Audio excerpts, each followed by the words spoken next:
कहते हैं मृत्यु से ठीक पहले जब भगवान ने रावण से उसकी अंतिम इच्छा पूछी तो उसने ऐसे अधूरे कार्य बताए जिन्हें सुनकर स्वयं भगवान भी आश्चर्यचकित रह गए। रावण की पहली इच्छा थी धरती और स्वर्ग को जोड़ने वाली सीढ़ी बनाना, ताकि इंसान सीधे चलकर देवताओं की नगरी तक पहुंच सके। सोचिए, अगर ये संभव हो जाता तो स्वर्ग और नर्क का रहस्य हमेशा के लिए खत्म हो जाता। दूसरी इच्छा, वह चाहता था कि कोई भी बच्चा अपने पिता से पहले न मरे। रावण के अनुसार यह दुनिया का सबसे बड़ा अन्याय है। उसकी इच्छा थी मृत्यु को एक नए नियम से बांध देना।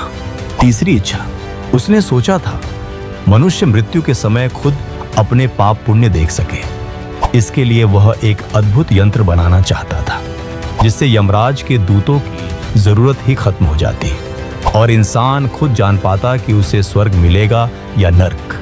चौथी इच्छा, रावण की नजर सिर्फ मानव जीवन पर ही नहीं बल्कि प्रकृति पर भी।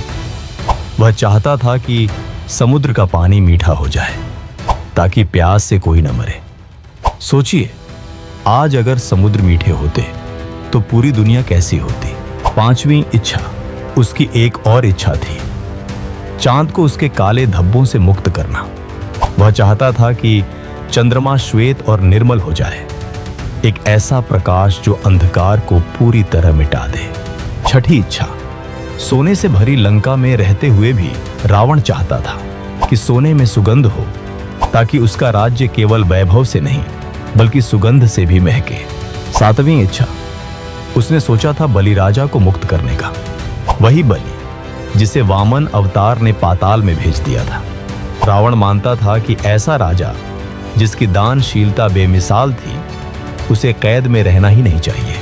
आठवीं और सबसे अद्भुत इच्छा, रावण चाहता था कि पृथ्वी का भार उठाने वाले शेषनाग को मुक्त कर दे। उसने सोचा था इंद्र के वज्र और पृथ्वी के लोहे को मिलाकर एक अखंड खंभा बनाएगा जो सृष्टि का बोझ संभाले ताकि शेषनाग विश्राम कर सके।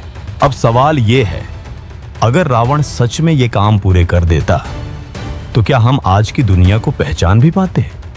अगर आपको लगता है कि रावण सिर्फ नायक या खलनायक नहीं बल्कि एक रहस्य था तो कमेंट में लिखिए जय श्री राम और इस वीडियो को अपने दोस्तों से शेयर कीजिए।